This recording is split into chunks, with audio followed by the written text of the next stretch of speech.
Now, we've got a caller to the show on the phone. Let me introduce, he's John Ashe from Basingstoke. John, are you there? I am indeed, Mark. Good to be speaking with you again, even though I am recuperating here in the garden.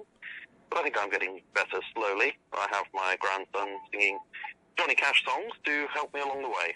Oh, right, okay. Yes, recuperating, because you weren't here last week, were you? No, well, I'm a longer road of recuperation. I don't feel quite like myself, which of course is John Ashe with the knee from Basingstoke. Yeah. The former quantity surveyor, although I think I still am very much at heart. Right, I guess... yes, so... Yeah. No, I was going to say once a quantity surveyor, always a quantity surveyor, I suppose. That's absolutely right. That's what we always say in the Quantity Surveying Guild. Yeah. Indeed. So I'm further along the road. I think probably tomorrow or the next day I shall feel fully like John Ashe, but I think I'm about 90% there at the moment. Okay. Hopefully it wasn't too serious, whatever you were off with. Oh, no, it wasn't serious. No. Well, it was the continuation of this drama that would be going on for some time now to do with my wardrobe. And you wouldn't think that wardrobes would end you up in hospital, would you, really? No, well, not unless one fell on you, I suppose. Well, no, they didn't fall on me. No. And in that case, it makes it even more surprising, really, that wardrobes should end you up in hospital if they don't fall on you. Yes. So, oh dear. Tell us the story then, John, if you're up to it. Well, if you will remember, I am up to it because I'm still quite annoyed about the whole thing, so I want to share it with somebody, the whole story. Yes. With you and your listeners and myself. Can you share things with yourself? I think you probably can. I think you can. Yeah. Yes. So I shall share it with myself as well. Yeah. And you'll remember that a few weeks ago, we had this gentleman, well, I'll call him a gentleman, who arrived to fit some ostensibly new wardrobes in our bedroom. Right. Yeah? Yeah. And removed all the old wardrobes, took them away. Yeah. Later that day, came back with ostensibly new wardrobes. Right. Fitted them all. Yeah. Looked all very nice. Turned out not to be. No. And gone and sprayed them in Stevo's lockup in Mortimer. Right. And brought back the same ones. I was not very happy with Stevo or this gentleman. No, I remember you telling us and the listeners about that, and I think he put gold knobs on it or something, didn't he, Stevo? Oh, the whole business of the knobs has gone on and on. Right. We're still negotiating knobs at the moment. Okay. So, yes, so, right, yeah. Right, well, I said to you that I was so unhappy with this, I'd probably go and have it out with Stevo, yes. Although he is an ex-wrestler. Well, boxer, actually. Well, I think he did do some wrestling, but primarily boxing, which is probably... I don't know which is more scary, really, boxing or wrestling. I mean, probably boxing. I think boxing. Actually. Yeah, I think boxing. Yeah. Yeah. So what happened, John? I took myself at my word, and I went over to Caversham Park Village, the trailer park there, which is where he lives. Yeah. A number of his friends as well, and this is the problem. And so I arrived there, and a lot of Dutch courage. I'm afraid I do occasionally have a tip. Okay. And what's your tipple? Sorry? What's your tipple? A tipple, yes, indeed. Well, I do tend to have aged port. You have to drink quite a bit of that to get the effect. Right. So I drank quite enough to get the effect. Yeah. And, so there I was, sort of pulled my muscles up in sort of Popeye fashion and, right. You know, got a nice angle there with the old neck and the jaw sticking out. And there I paced up to what I thought was his door. Yeah. Oh, yeah. And gave it a good old knock. Yeah. And what appeared to be Stevo answered the door. Yeah. I then said what I thought and ended up with a black eye. Oh. Now, the problem is, you see, and this is something I've not told you before, Mark, but I'm about to tell you now. Yeah. Is that there's a bit of a mix-up with the friends over there at Caversham Park Village. Right.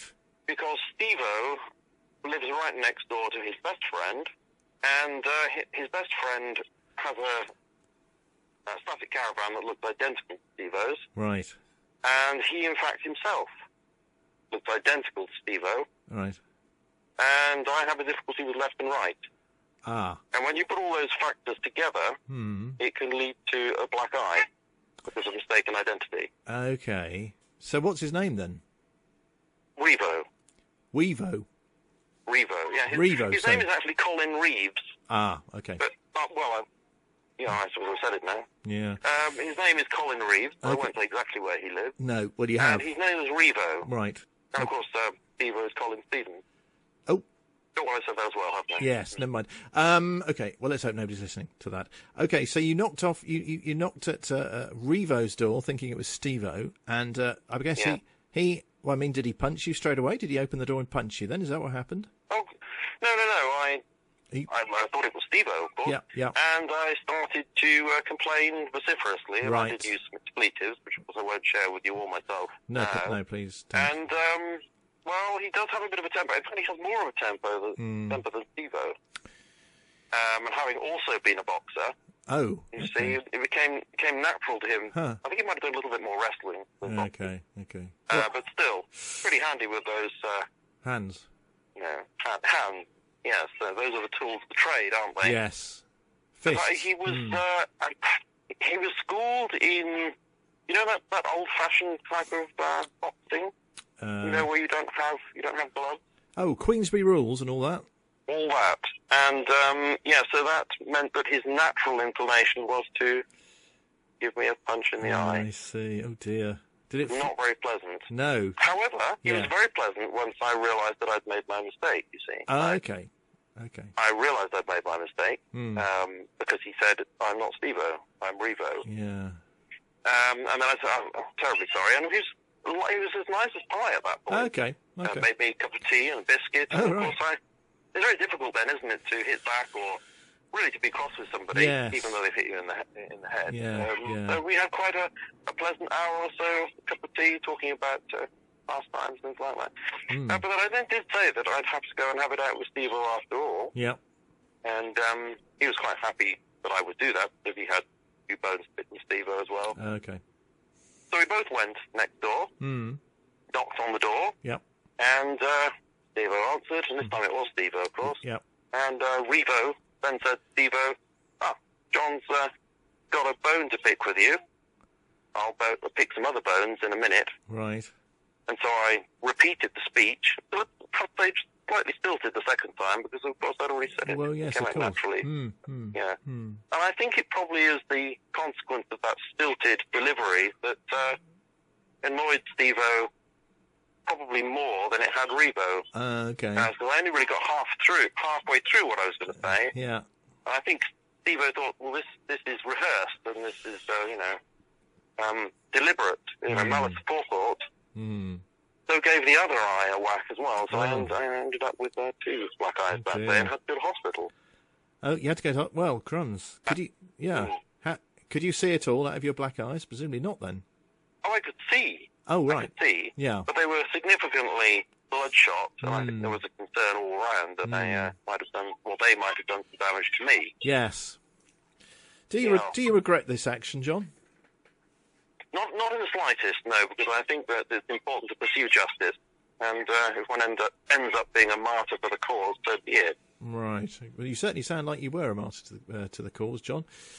Well, I was, but I think justice in this world is important. And you've got justice now? So, there's still bad feeling between me and Stevo. Okay. I've become quite friendly with Revo. Right. Okay. So you haven't done any more dealings with Stevo, I guess, since that time? No, but there's an unspoken agreement between us, I feel, that he's going to give me the money back. He better had. Oh, okay. Yeah, I think so, because I won't be buying any of his meat pies. No. Unless this is settled. Okay. But I'm not going to ask for the full price, because, it was a good spray job, although I do want it touched up where I banged with a pogo stick. Yeah, okay. But I'm assuming that can be done, then, I want the majority of the money back. Okay. And now you were mentioning about your wife instigated the whole wardrobes situation, I believe. Remind me, does she know that these are the original wardrobes spray painted back, or does she think they're new ones? It's a delicate area, Mark, and I think that I shall probably continue not to pursue this. Right. I don't want to end up... I just don't want to end up. Let's put it that way. No. Well, I mean, there have been some difficult times. Okay. Sorry? You can't get a third black eye, I suppose, can you? At least there's that. I can't get a... No, that's right. No, I don't have 3 eyes, no. Okay, well, it's a nice day to sit back in the sunshine, I suppose. You're wearing shades, so hopefully you are. I am indeed. Yes, I'm wearing shades and I'm reclining, and I have a nice cool glass of water, which I put my finger in occasionally and pat my eyes when they feel a little sore. Fine. But I'm getting there, and it was good. worth it. And I'll be getting most of the money back, so I shall be all right. Well, remember not to ask Stevo to change any more furniture for you. No, I'm not going to ask him to do anything else again. I might not even ask him to supply meat pies to me. We shall see. I mean, have you? But then again, it's going to be difficult because I don't know what I'm going to do, how I'm going to raise a bit of cash. What about? I've done quite well out of. Sorry. What about Revo? Does he operate in any of this kind of stuff? Can he get cheap meat pies for you and stuff? No, he doesn't tend to do meat pies. He does go down to Wetherspoon occasionally and has sort of bric-a-brac and things like that. But, okay. Yeah, but a lot of it, I don't trust his judgment very much. A lot of it seems to have been, well, I would say lifted from charity shops. They do wonder sometimes. But, the sort of rubbish you see in charity shops, low-grade charity shops, and those are sorts of things he's trying to pass off. Okay. As trade items, goes to novelty shops. And I'm thinking, well, hardly. They don't deal in meat pies. Meat pies shift, Mark. Yes. I tell you, they really do. Yes. Yeah. I mean, even if they're close to or past their sell-by date. Yeah, it's amazing. Right. People seem to really like them. I think there's a maturity to the meat. Okay. As it... Pardon? I just said okay. Yeah, as it gets close to that used by... I mean, there is a tradition of hanging meat, isn't there? When people shoot pheasants and things, hang it up. Is that not... It's supposed to... Is that not dried meat, though, isn't it? That's a bit different, isn't it, than a meat pie? Well, they do tend to be pretty dry. They're not exactly high quality, Mark. No, I suppose not in this weather. They'd be dried up to a frazzle, wouldn't they?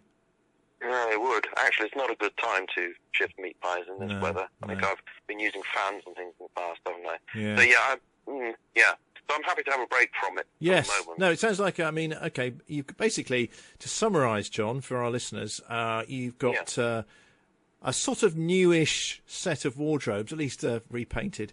You've got the new gold knobs, and you hopefully will get most of your money back. And the only downside is you had to go to hospital with 2 black eyes. Yeah, that's the only downside. You're quite right. Yeah. It's ephemeral. Yeah. Really. Yeah. It'll be a matter of history soon.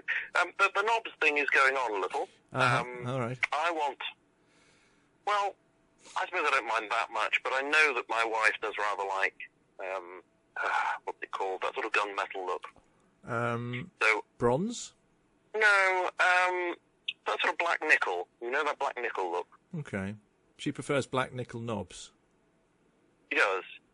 So, that's what I shall be looking for. Okay. But of course, I'm looking for Stevo to cover that. Yeah. Financially. Yeah, of course. Well, okay. Well, let us know how it goes on. It's quite a fascinating and rather exciting story unfolding there, John. Yeah, happy to, Mark.